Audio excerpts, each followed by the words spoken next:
Labas vakaras, moterų futbolo mylėtojai. Mes sveikinamės iš Vilniaus Lietuvos sporto centro stadiono, kur netrukus startuos paskutinioji 2026 metų pirmosios sezono dalies akistata. Joje MFA Žalgiris MRU susitiks su Gargždų Bangos ekipa. Jau yra Vilnietėms labai ilgienos žaidėjos vis tik nėra, kuri čia pažiūrėkime, kuo baigsi situacija. Dar vieną sumuliu. Lazdauskaitė, jos perdavimas į priekį, Godas Mailytės, smūgis į vartus ir čia tos procedūros atliktos, perdavimas į aikštelę ir čia perdavimas į aikštelę. Lazdauskaitė perima kamuolį, jos perdavimas į baudos aikštelę, smūgis pradėjo šią ataką. Perdavimas į baudos aikštelę, tikrai pavojingas epizodas. Pridėk Atėnė Streckytė. Neabejotinai Banga taptų labai solidžia komanda. Čia vėl Karolina Lola per Lazdauskaitę, Ugnės smūgis ir kamuolys vartose. Tai yra kažkokia mega proga, tačiau sužaidus 19 minučių MFA Žalgirio MRU kapitonė labai tikslių žemų smūgių yra baudos smūgiai, būtent jis smūgiuoja. Čia dabar įžaidžiamas kamuolys ir Kuckytė įtraukiama į žaidimą. Pavojingiausias epizodas, bausta Bangos futbolininkė Milda Ivanciūtė, jos reidas dešiniuoju kraštu, perdavimas į baudos aikštelę, smūgis į vartus ir 2-0. Atėnė Streckytė dvigubina skirtumą 31-ąją rungtynių minutę. Įvarčio keliasi ir sveikina komandos draugė įvarčio autorę sugebėjusią. Pavojus dar nėra neutralizuotas. Kamuolys baudos aikštelėje, Milirsinė.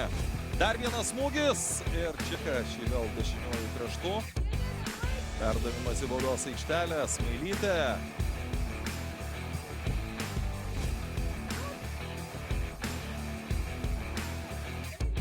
Vyksta užsikabinti už kamuolio dabar Abidbei. Jos ir Lazdauskaitės duetas dirba nepriekaištingai. Godas Mailytė viena prieš varžovių vartininkę. 3-0, 44 minutė. O šiaip komandiškai labai graži ataka, tiesiog jau ataks arbitras. Čia pavojingas epizodas, šansas dar labiau bausti Bangos komandą. Ne pirmojo įvarčio ir tai padėjo susikrauti 3 įvarčių persvarą. Vilniaus MFA Žalgiris MRU.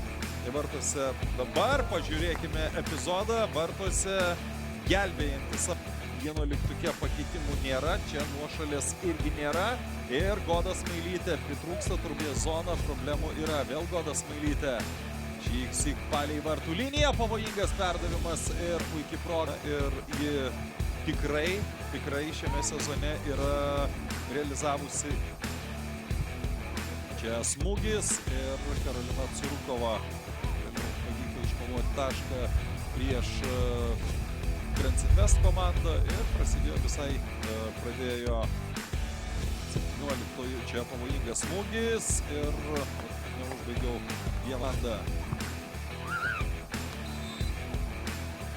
Pražanga su geltona kortele, aikštėje durų prasižengė ir dar ir Vaidas Užukaltas pasiema geltoną, tusi šiek tiek daugiau iš abiejų komandų. Čia smūgis į vartus ir dar vienas perdavimas į baudos aikštelę ir labai pavojingas.